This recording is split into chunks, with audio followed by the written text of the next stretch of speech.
పశ్చిమ బెంగాల్ ఎన్నికలు ముగిసిన వెంటనే పెట్రోల్ డీజిల్ ధరలు ఆకాశాన్ని అంటుతాయని గత కొన్ని రోజులుగా సోషల్ మీడియాలో రాజకీయ వర్గాల్లో సాగిన ప్రచారానికి కేంద్ర ప్రభుత్వం తెరదించింది. పశ్చిమాసియాలో ముదురుతున్న యుద్ధ సంక్షోభం ఒకవైపు, ఎన్నికల రాజకీయం మరొక వైపు ఉన్న తరుణంలో ఇంధన ధరల పెంపుపై పెట్రోలియం మంత్రిత్వ శాఖ కీలక వివరణ ఇచ్చింది. అసలు బెంగాల్ చివరి విడత పోలింగ్ తర్వాత సామాన్యుడి జేబుకు చిల్లు పడబోతుందే, లేక ఈ పోరాట ఇలాగే కొనసాగుతుందే? అంతర్జాతీయ మార్కెట్లో క్రూడ్ ఆయిల్ ధరలు మండుతున్నా భారత్ లో రేట్లు ఎందుకు పెరగడం లేదు? దీనికి సంబంధించిన పూర్తి వివరాలు ఈ స్పెషల్ స్టోరీలో చూద్దాం.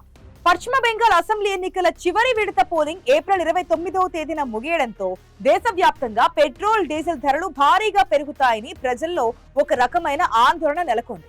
గత అనుభవాలను దృష్టిలో ఉంచుకుని ఎన్నికలు ముగిసిన మరుసటి రోజే చమురు కంపెనీలు రేట్లు పెంచుతాయని అందరూ భావించారు.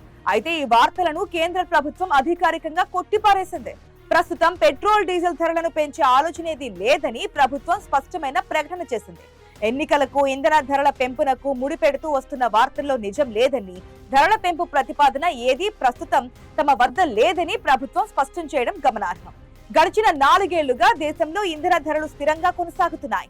అంతర్జాతీయంగా ఎన్నో ఒడిదుడుకులు ఎదురైనప్పటికీ సామాన్యుడిపై భారం పడకుండా ప్రభుత్వం ధరలను నియంత్రించగలిగింది. ఇదే స్థిరత్వాన్ని భవిష్యత్తులోనూ కొనసాగించాలని ప్రభుత్వం గట్టి పట్టుదలతో ఉంది. అయితే పశ్చిమాసియాలో కొనసాగుతున్న ఉద్రిక్తతలు, అంతర్జాతీయ మార్కెట్లో ముడి చమురు ధరల హెచ్చుతగ్గులు భవిష్యత్తులో ధరల సవరణపై ప్రభావం చూపే అవకాశం ఉందని పెట్రోలియం, సహజ వాయు మంత్రిత్వ శాఖ జాయింట్ సెక్రటరీ సుగతా శర్మ పేర్కొన్నారు. ముఖ్యంగా ఇరాన్ సంక్షోభం కారణంగా అంతర్జాతీయ మార్కెట్లో చమురు ధరలు గత 2 వారాల్లోనే సుమారు 28% మేర పెరిగాయి.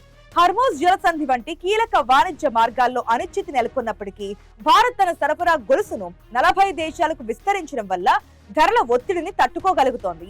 గతంలో మన జీడీపీలో చమురు దిగుమతుల వ్యయం 9% ఉండగా అది ఇప్పుడు 4.8% పడిపోవడం గమనార్హం. అంటే అంతర్జాతీయ మార్కెట్ ఎంత అస్థిరంగా ఉన్నప్పటికీ తక్షణమే ధరలు పెంచి ప్రజలపై భారం వేయాల్సిన అవసరం లేదని ప్రభుత్వం భావిస్తోంది.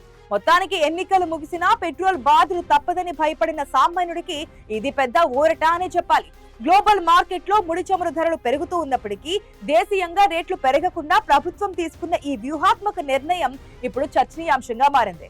ఇంధన భద్రతను జాతీయ భద్రతగా పరిగణిస్తూ భవిష్యత్తులో కూడా ధరలను నియంత్రణలో ఉంచేందుకు ప్రభుత్వం అన్ని రకాల చర్యలు చేపడుతోంది.